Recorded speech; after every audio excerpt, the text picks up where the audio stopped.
தரித்திரத்தோடு வாழாதே, நீ இழந்த ஐஸ்வர்யத்தை 7 மடங்கு பெற்றுக்கொள்ளுவாய். பயத்தோடு வாழாதே, நீ இழந்த தைரியத்தை 7 மடங்கு பெற்றுக்கொள்ளுவாய். கவலையோடு வாழாதே, நீ இழந்த சமாதானத்தை 7 மடங்கு பெற்றுக்கொள்ளுவாய்.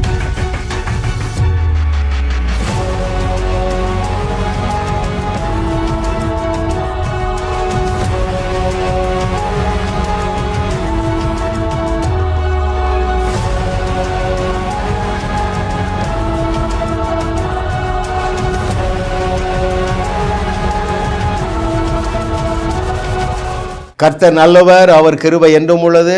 தேவன் நமக்கு கிருபையாக தந்த அவருடைய ஆனந்த ஞானம் 500 என்கிற தலைப்பிலே 349வது செய்தி, உன் முடிவே உன் தலையெழுத்து. Decisions decide destiny. Your decisions decides your destiny. இன்னொரு விதத்திலே சொல்ல போனால் உன் தலையெழுத்தை நீ தான் சரியா எழுத முடியும். இன்னைக்கு தேவனுடைய ஆவியானவர் உன்னோடு தெளிவாக பேச போகிறார். இன்னைக்கு நீங்க மனம் திரும்ப போறீங்க. You are going to rewrite your success.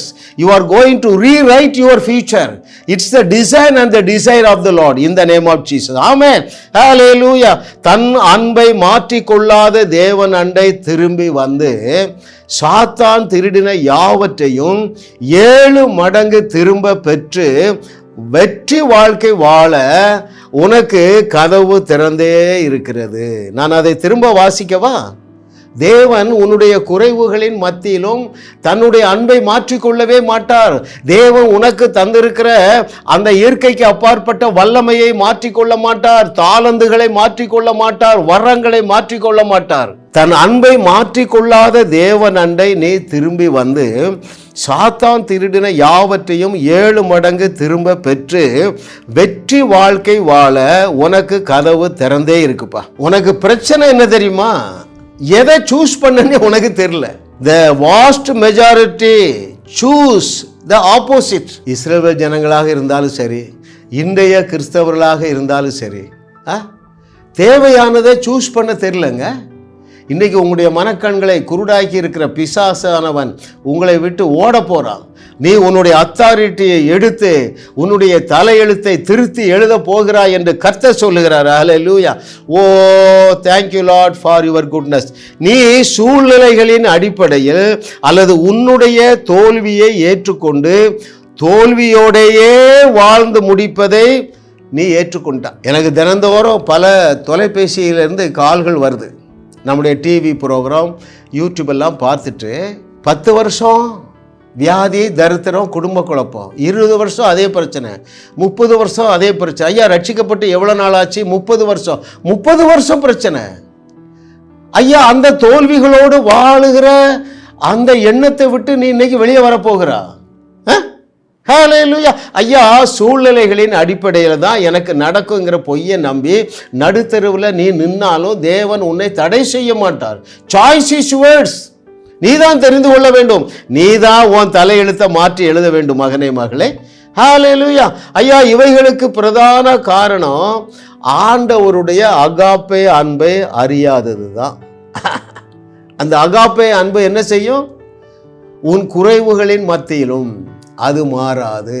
உன்னுடைய கீழ்ப்படிதலிலே குறைவு இருக்கும் பொழுதும் அந்த அன்பை அவர் மாற்றிக்கொள்ள மாட்டார். ஏனென்றால் அவர் அன்பான தேவன் அல்ல. அவர் அன்பாக இல்லை, அன்பாகவே இருக்கிறார். அவருக்கு ஒரே முகம்தான், பல முகங்கள் கிடையாது. இந்த அன்பை நீ சந்தேகிக்கிறாய். ஏன்னா இந்த அன்புக்கு நிபந்தனையே கிடையாது என்கிற நாலேஜ் இல்லை. What is grace? It's nothing but unconditional love. ஐயா கிருபை என்றாலே என்ன? நீங்கள் கிருபையின் காலத்திலே வாழுகிறீர்கள். இந்த நாட்களிலே உங்களுக்கு எந்த நிபந்தனையும் கிடையாது. அந்த அன்பு மாறவே மாறாது என்கிற நிஜத்தை நீ புரிந்திருந்தால் அநேக பாவங்களிலிருந்து வெளியே வருவாய், குற்ற உணர்விலிருந்து வெளியே வருவாய். நீ என்ன செய்வாய்? இயேசு கிறிஸ்துவை போல பிரச்சனைகளை தீர்த்து வைப்பாய். உனக்காகவும் நீ பிரச்சனையை தீர்த்து கொள்ளுவாய். ஆமென். ஹல்லேலூயா. தவறானதை தெரிந்து கொள்ளுகிற ஹேபிட் எப்போ ஆரம்பிச்சு தெரியுமா? இப்போ நீங்கள் வாழ்கிறீங்களா? வாஸ்ட் மெஜாரிட்டி இதை கேட்குறவங்க அப்படி தான் இருப்பாங்க. வியாதியோடு வாழுவீங்க, பயத்தோடு வாழுவீங்க, நைட்டில் தூக்கம் வராமல் கிடப்பீங்க. இது எங்கே ஆரம்பிச்சது தெரியுமா? ஏதேன் தோட்டத்தில் ஆரம்பிச்சு. அங்கேயே பிசாசானவன் நம்முடைய முதல் பெற்றோர் மீது தேவன் வைத்திருந்த அன்பை சந்தேகிக்க வச்சுட்டான். என்ன செஞ்சாங்க? ஒரு பாவம் செய்த உடனே ஓடி ஒளிந்து கொண்டார்கள். தேவனை ரிஜெக்ட் பண்ணாங்க. தேவன் அவர்களை ரிஜெக்ட் பண்ணலை. நல்லா நீங்கள் கவனிக்கணும். தேவனை அவர்கள் ரிஜெக்ட் பண்ணிட்டாங்க. எந்த தவறான கருத்தினால? இவரால் எங்களை நேசிக்க முடியாது, அவருக்கு துரோகம் பண்ணிட்டோம். இதை கேட்டுக்கொண்டு இருக்கிற 21வது நூற்றாண்டு கிறிஸ்தவனே, உன் மண்டையில் கொட்டி சொன்னார ஒரு கதை. என்ன கதை சொன்னார்? ஒருவனுக்கு 2 குமாரர்கள் இருந்தார்கள். இளையவன் என்ன செஞ்சான்? அப்பாவுக்கு அத்தனை துரோகம் பண்ணான், ஆஸ்தியை அழிச்சான், விபச்சாரத்தில் விழுந்து கிடந்தான், பண்ணி மேய்ச்சான். பண்ணி மேய்க்கிற கதை வரைக்கும் சொல்றாரு. சொல்லிட்டு என்ன சொல்றாரு? ஆனா அப்பா காத்துட்டே இருக்காரு. புரியுதா உனக்கு? நீ ஏன் சில தவறுகளை செய்த உடனே குற்ற உணர்வுக்குள்ள போய் விசுவாசத்தை விட்டு ஓடிடுறா தெரியுமா? தேவனுடைய அன்பு மாறாத அன்பு என்கிற நிஜத்தை நீ அறியலை. உன் தலையெழுத்து தலைகளாக போயிடுச்சு. எனவே என்ன நடக்கிறது? நீ எந்த பொய்யை நம்புறா? நான் 1 2 3 4 இதையெல்லாம் செய்தாதான் தேவனால் என்னை நேசிக்க முடியும் என்கிற பொய்யை உன்னுடைய போதகர் நம்ப வச்சுட்டாரு. இந்த பொய்யை நம்ப வச்சுட்டாரு. ஆனால் நிஜம் என்ன? இளைய குமாரனை போல உங்க அப்பாவுக்கு நீ 1000 தப்பு பண்ணாலும் அவருடைய அன்பை மாற்றிக்கொள்ள அவரால் முடியாது. ஏனென்றால் அவர் அன்பாக இல்லை, அன்பாகவே இருக்கிறார். உச்சந்தலையிலிருந்து உள்ளங்கால் வரைக்கும் அவர் அன்பாகவே இருக்கிறார். இதை விட ஒரு ஸ்டோரி எப்படிங்க சொல்ல முடியும்? அழகாக பில்டப் பண்ணி இளைய குமாரன் இவ்வளவு அக்கிரமம் பண்றான், ஆனாலும் அப்பாவுடைய அன்பு குறையவில்லை, மாறாக கூடிற்று. எங்கே பாவம் பெருகுதோ அங்கே கிருபை பெருகுது என்று எழுதி தரவில்லை நம்முடைய ஆண்டவர். ஏன் நீ ஒதுங்கி வாழ்ந்து கொண்டிருக்கிறாய்? எவ்வளவு பெரிய துரோகியையும் அந்த அன்பு ஏற்றுக்கொள்ளுகிறது பாருங்க. கொஞ்சம் யோசிங்க. சிலுவையில் சரீரத்தை கிழிக்கிறாங்க, அவர்கள் மீதும் தேவன் அன்பு செலுத்த முடிந்தது. ரத்தம் சொட்ட சொட்ட அடிக்கிறாங்க, அவருடைய அன்பு டிஸ்டர்ப் ஆகவில்லை. அருமையானவர்களே, பிதாவே இவர்களுக்கு மன்னியும், தாங்கள் செய்கிறது இன்னதென்று அறியாமல் இருக்கிறார்களே என்று சொன்னாரே தவிர அவருடைய அன்பை டிஸ்டர்ப் பண்ணவே முடியாதுங்க. உன்னுடைய பாவங்கள் அவருடைய அன்பை டிஸ்டர்ப் பண்ணவே முடியாது. இந்த நிஜத்தை நீ புரிந்து கொண்டால், ஐயோ அந்த அன்புக்குள்ளே வந்துடுவா. அந்த அன்பு உனக்கு ஒரு எனர்ஜி தருது. அந்த எனர்ஜி என்ன செய்யுது? அநேக பாவங்களிலிருந்து உன்னை பாதுகாக்கிறது. மகனை மகளே, hallelujah. Oh what a loving daddy. பாருங்கள், நீங்கள் 3.5 ஆண்டுகள் நாதனாகிய இயேசு கிறிஸ்து ஊழியம் செய்தாருங்க. எந்த இடத்துலையாவது பாவிகளை வெறுத்தாரா? சகையு பாவியிலே பிரதான பாவி, அவனை வெறுக்கவில்லை. அவனோடு வீட்டில் போய் தங்குகிறாருங்க, சாப்பிடுறாருங்க. என்ன பெயர் கொடுத்தாங்க? பாவிகளின் சிநேகிதன். அந்த ஸ்திரீ 6 புருஷனோட வாழ்ந்தவா. ஐயா அன்பை பொழிந்தருளினார். கையுங்களவுமாக பிடிக்கப்பட்ட அந்த ஸ்திரீ என்ன செய்தாரு? நானும் உனக்கு ஒரு தண்டனையும் கொடுக்கல. எத்தனை பேர் கவனிக்கிறீங்க? அருமையானவர்களே, இந்த அன்புக்குள்ளாகவே தேவன் உன்னை அழைக்கிறார். அருமையானவர்களே, நீங்கள் இந்த அகாப்பே அன்பை புரிந்து கொள்ள அவரோடு கூட நல்ல கனெக்ஷனில் வந்துடுவீங்க. ஹல்லேலூயா. ஓ பாருங்க, ஒரு ஸ்டோரியை பைபிள்லேருந்து படிக்க போகிறோம். இயேசு கிறிஸ்து, இது ஸ்டோரியில் நிஜமாக நடந்தது. சரியா? பச்சையாக சொல்கிறார், ஏம்மா நான் உனக்கு உன் மகளை சுகமாக்க முடியாது என்று 3 நேரம் சொல்கிறாருங்க. ஆனால் அந்த கானானிய ஸ்திரீ தன்னுடைய தலையெழுத்தை அவளே எழுதி கொண்டாள். இன்னைக்கு தலைப்பு என்ன? உன் முடிவே உன் தலையெழுத்து. Your decisions decide your destiny. இவர் தீர்மானம் பண்ணிட்டா. என்ன வந்தாலும் சரி, நீர் என்ன நாயின்னு சொன்னாலும் சரி, நான் விட போறதில்லை. எனக்கு என்ன வேணும்? என் மகளுக்கு சுகம் வேணும். 3 முறை மறுத்தாருங்க. முதல் முறை பதிலே சொல்லாம மறுத்தார். அதை நான் உங்களுக்கு வாசித்து விளக்கவா? பாருங்கள், அங்கே மத்தேயு எழுதின சுவிசேஷம் 15வது அதிகாரத்திலே அந்த சம்பவம் பதிவு செய்யப்பட்டுள்ளது. Matthew chapter 15 verses from 22. அப்பொழுது அந்த திசைகளில் குடியிருக்கிற கானானிய ஸ்திரீ, என்ன பாடம் படிக்கிறோம்? தன்னுடைய மகளுடைய தலையெழுத்தை திருத்தி எழுதின தாய் கானானிய ஸ்திரீ. அப்பொழுது அந்த திசைகளில் குடியிருக்கிற கானானிய ஸ்திரீ ஒருத்தி அவரிடத்தில் வந்து, ஆண்டவரே, தாவீதின் குமாரனே, எனக்கு இரங்கும், என் மகள் பிசாசினால் கொடிய வேதனைப்படுகிறாள் என்று சொல்லி கூப்பிட்டாள். 23வது வசனம். அவளுக்கு பிரதியுத்தரமாக அவர் ஒரு வார்த்தை சொல்லலை. கேர் பண்ணவே இல்லைங்க, சட்டை பண்ணவே இல்லை. அப்படி நெக்லெக்ட் பண்றாரு, ரிஜெக்ட் பண்றாரு. அப்பொழுது 23வது வசனம், அப்பொழுது அவருடைய சீஷர்கள் வந்து, இவள் நம்மை பின்தொடர்ந்து கூப்பிடுகிறாளே, இவளை அனுப்பிவிடும் என்று அவரை வேண்டிக் கொண்டார்கள். ஆண்டவரே, போன போட்டு ஏதாவது ஒரு வார்த்தை சொல்லுங்க, சோகமாயிரு வழங்குறாங்க. அதுக்கு இயேசு எப்படி மறுப்பு தெரிவிக்கிறார் பாருங்கள். 24வது வசனம், அதற்கு அவர், காணாமற் போன ஆடுகளாகிய இஸ்ரவேல் வீட்டாரிடத்திற்கு அனுப்பப்பட்டேனே என்று மற்றபடி அல்ல. நான் இஸ்ரவேலர்களுக்கு மாத்திரம்தான் நன்மை செய்ய முடியும்னு சொல்றாருங்க. அடுத்து பாருங்களேன், 25வது வசனத்தில், அவள் வந்து, ஆண்டவரே எனக்கு உதவி செய்யும் என்று அவரை பணிந்து கொண்டாள். 26வது வசனத்தில், அவர் அவளை நோக்கி, பிள்ளைகளின் அப்பத்தை எடுத்து நாய்க்குட்டிகளுக்கு போடுகிறது நல்லது அல்ல. ஏமா, நீங்கள்லாம் நாய்க்குட்டிகளுமா? இந்த அப்பம் யாருக்கு? இந்த ஆகாரம் யாருக்கு? இந்த அற்புத சுகம் யாருக்கு? இஸ்ரவேலர்களுக்கு தான். இதை எடுத்து நாய்க்குட்டிக்கு போடக்கூடாதுங்கிறா. ஆனால் அவள் தலையெழுத்தை எப்படி மாற்றி எழுதுகிறார் என்பதுதான் மிக முக்கியமான கதை பாருங்கள். அதற்கு அவள், 27வது வசனம், அதற்கு அவள், மெய்தான் ஆண்டவரே, ஆகிலும் நாய்க்குட்டிகள் தங்கள் எஜமான்களின் மேஜையிலிருந்து விழும் துணிக்கைகளை தின்னுமே. நாய்க்குட்டி என்ன செய்யும்? எலும்பு துண்டை தாங்கும், சாப்பிடும். டேபிளில், டைனிங் டேபிள் வந்து விழுகிற பருக்கையை சாப்பிடும். அதை சொல்கிறாங்க. ஆண்டவரே, இது உமக்கு சப்ப மேட்ரு தானே, ஏன் இவ்வளோ டைம் நீங்கள் வேஸ்ட் பண்ணுறீங்க? ஒரு வார்த்தை சொன்னால் போதுமே. கீழே விழுகிற துணிக்கேன்னு என்ன அர்த்தங்க? எலும்பு துண்டு கடிச்சிட்டு போடுவோமே, அதே நாய் நக்கிற மாதிரி நான் நக்கினா போதுமே, என் மகள் சுகமாயிருவா. அவளுடைய அறிவை பாருங்கள் அருமையானவர்களே. மகளுடைய தலையெழுத்தை மாற்றி எழுதின கானானிய ஸ்திரீ, இப்படியே ஒரு செய்தியை போடலாம் பாருங்க. எத்தனை பேர் கவனிக்கிறீங்க அருமையானவர்களே?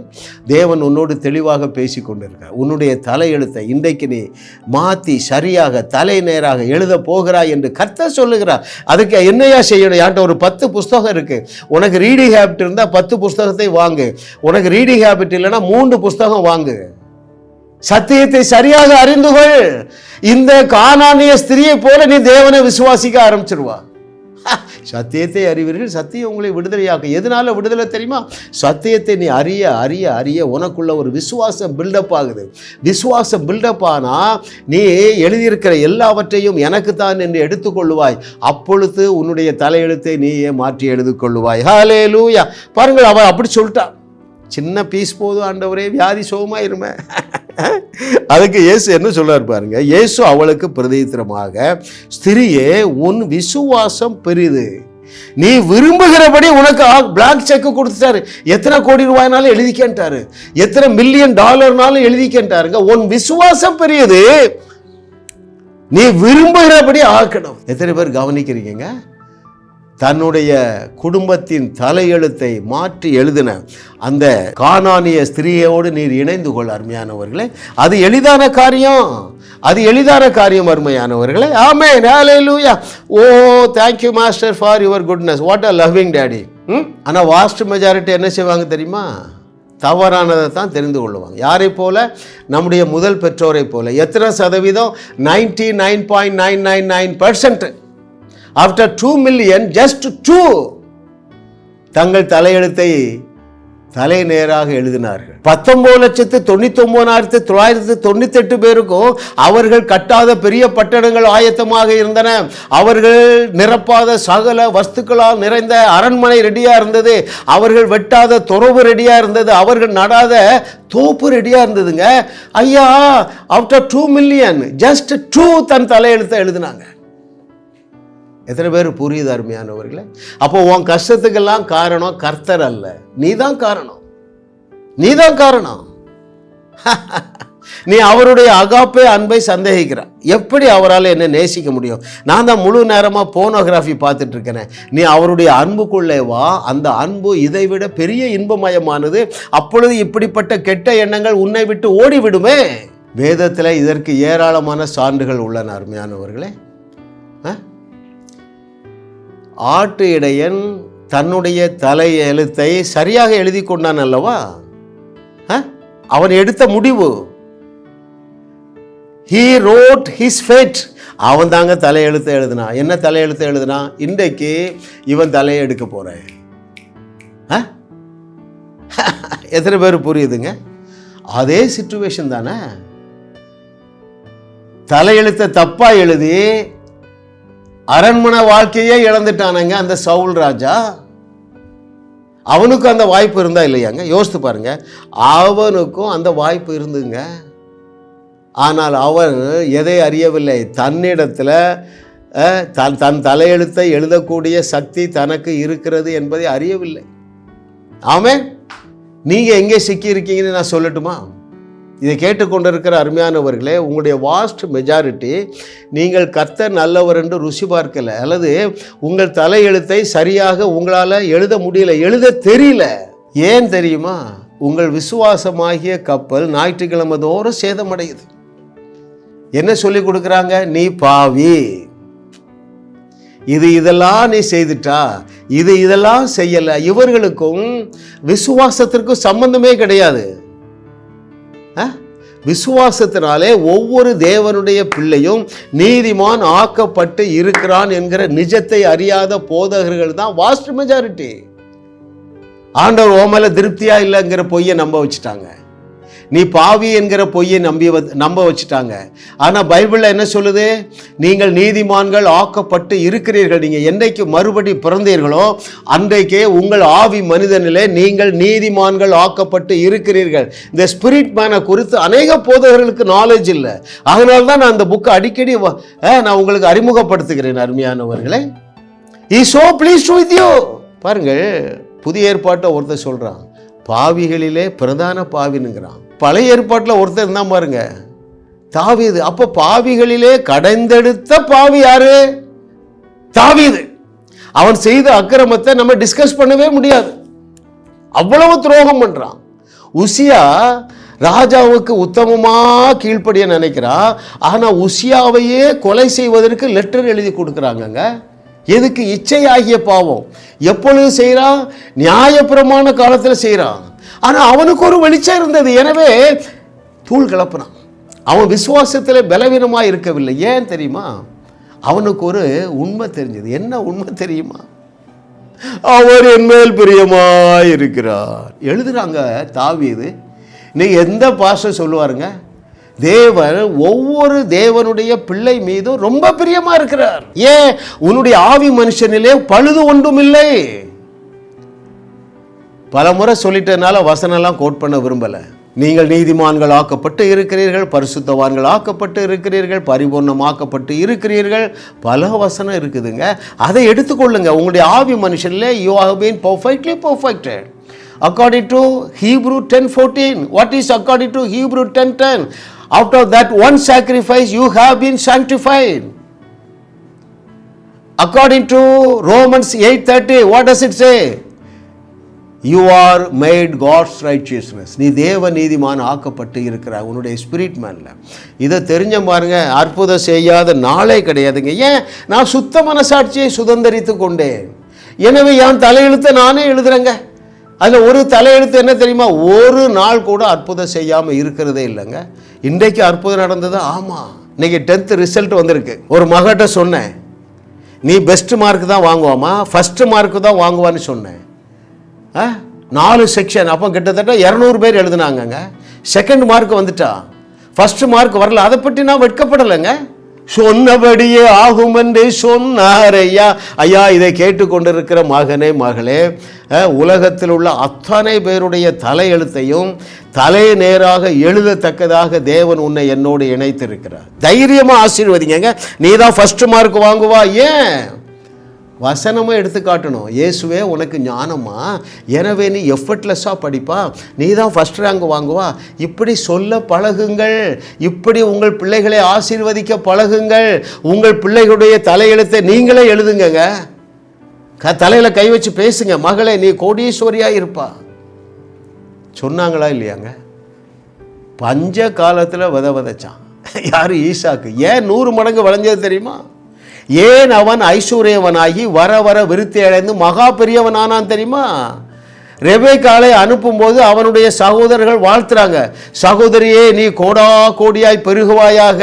ஐயா, அந்த ரெபேக்காளுடைய தலையெழுத்தை அவர்கள் சகோதரர்கள் எழுதினது போல உங்கள் பிள்ளைகளுடைய தலையெழுத்தை நீங்க எழுதுங்க. இறுதியாக ஒன்றை சொல்லி நான் முடிக்கிறேன். எல்லாமே இருக்குங்க. ஆசீர்வாதமும் இருக்குது, சாபமும் ரெடியாக இருக்குது. வெள்ளித்தட்டில் 2 இருக்குது. ஒரே தட்டில் ஆசீர்வாதமும் இருக்குது, சாபமும் இருக்குது.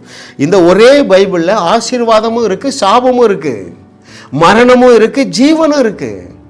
நீ எதை தெரிந்து கொள்ள போகிற? அதான் கேள்வி. கிட்டத்தட்ட ஒரு 6000 வருஷம் இதே தான் பிரச்சனைங்க. ஜீவ மரத்தின் கனியை வைத்திருக்கிறார், மரண மரத்தின் கனியை வைத்திருக்கிறார். எதை தெரிந்து கொண்டார்கள் நம்முடைய முதல் பெற்றோர்? மரண மரத்தின் கனியை அல்லவா தெரிந்து கொண்டார்கள். நீ எதை தெரிந்து கொண்டிருக்கிறாய்? அவர் எரிச்சல் உள்ள தேவனாய் இருக்கிறாய், அந்த கனியைத்தானே நீ புசிக்கிறாய். அதே விதத்தில் என்ன கனி இருக்கு? 1000 தலைமுறை மட்டும் அவர் இரக்கம் செய்கிற தேவனாய் இருக்கிறாய். எந்த கனி உனக்கு வேணும்? வாசிக்கட்டுமா அந்த வசனத்தை பாருங்கள். The book of Deuteronomy chapter 30 verses 19 and 20. இதை விட தெளிவாக அருமையானவர்களே வேதம் சொல்லவே முடியாது. உபாகமம் 30வது அதிகாரம் 19 மற்றும் 20வது வசனங்களிலே, நான் ஜீவனையும் மரணத்தையும் ஆசீர்வாதத்தையும் சாபத்தையும் உனக்கு முன் வைத்தேன் என்று உங்கள் மேல் வானத்தையும் பூமியையும் இன்று சாட்சியாக வைக்கிறேன். ஆகையால் நீயும் உன் சந்ததியும் பிழைக்கும்படிக்கு நீ ஜீவனை தெரிந்து கொள். ஐயா, மரண வசனம் இருக்கா? இருக்குது. ஜீவ வசனம் இருக்கா? இருக்குது. எது வேண்டுமோ எடுத்துக்கொள்.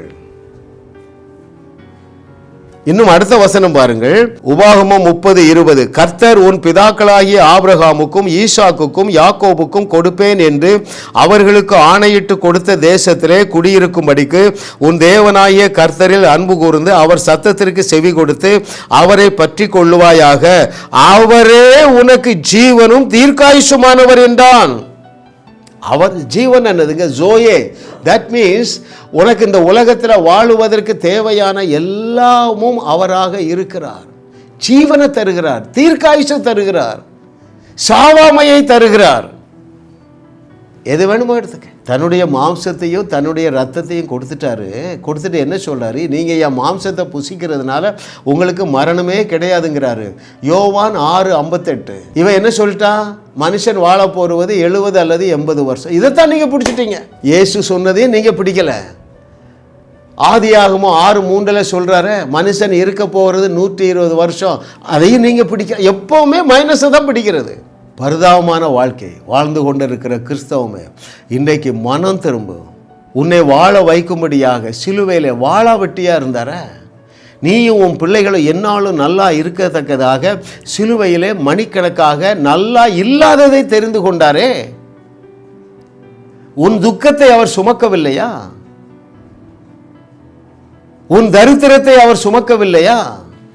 உன்னுடைய பாவத்தை அவர் சுமக்கவில்லையா? உன் தலையெழுத்தை நீயே மாற்றி எழுதி கொள்ளத்தக்கதாக தன்னுடைய வல்லமையை உனக்கு தரவில்லையா? பிதாவே, நீர் எனக்கு தந்த மகிமையை உனக்கு கொடுத்தேன் என்று சொன்னாரே, இவர்களுக்கு கொடுத்திருக்கிறேன் என்று சொன்னாரே, இவையெல்லாம் பொய்யா, ஏட்டு சுரக்காயா? எத்தனை பேர் சீரியஸாக எழும்ப போறீங்க? குந்தி குந்தி வாழ்ந்தது போதும் அருமையானவர்களே. நாள் வந்து விட்டது, நீ எழுந்து பிரகாசிக்கிற நாள் வந்து விட்டது என்று கர்த்தர் சொல்லுகிறார். உன் தலையெழுத்தை நேராக எழுது, மாற்றி எழுது, சக்சஸ்ஃபுல்லாக எழுது. ஐயா, அப்போ நான் என்ன செய்யணும்? நான் சொன்ன பாருங்க, இந்த புக்கை வாங்கி படிங்க. இல்லை, நான் ஒரு பைபிள் காலேஜ் சொல்கிறேன், ஆன்லைன் கோர்ஸ், அதை ஜாயின் பண்ணுங்க. என்னுடைய செய்திகளை கேளுங்க. 3 மாதம் அல்ல, 1 மாதம் என் செய்தியை நீ சீரியஸாக கேளு. அந்த 30 நாள் வேற செய்தியை கேட்காத, உன் தலையெழுத்தை நீயே எழுதி கொள்ளுவா. ஜாஸ் மினிஸ்ட்ரிஸ் செய்திகள் மூலமாக நீங்கள் ஆசீர்வதிக்கப்பட்டிருக்கிறீர்கள். நீங்கள் இந்த ஊழியத்தோடு கைகோர்க்கும்படியாக உங்களை அழைக்கிறோம். நீங்கள் காணிக்கை விதைக்கக்கூடிய நல்ல நிலமாக ஜாஸ் மினிஸ்ட்ரிஸ் இருக்கிறது. விசுவாசத்தோடு உற்சாகமாக பெருக விதையுங்கள். தேவன் உங்களை 1000 மடங்கு பெருக செய்வார். வாரந்தோறும் சென்னை முகப்பேரில் நடைபெறும் கிங்ஸ் அண்ட் குயின்ஸ் அசம்பிளி ஞாயிறு ஆராதனைக்கு அன்புடன் அழைக்கிறோம். சத்தியத்தை சரியாக அறிந்து வெற்றி வாழ்க்கை வாழுவீர்கள். சென்னையில் உள்ள உங்கள் நண்பர்கள் உறவினர்களையும் 3 மாதங்கள் தொடர்ந்து வரும்படியாக உற்சாகப்படுத்துங்கள். முற்றிலும் ஜெயமான வாழ்க்கை வாழுவார்கள். உங்களையும் வாழ வைத்து உங்கள் மூலம் உலகத்தையும் வாழ வைக்கவே தேவன் எங்களை கிருபையாக அழைத்துள்ளார்.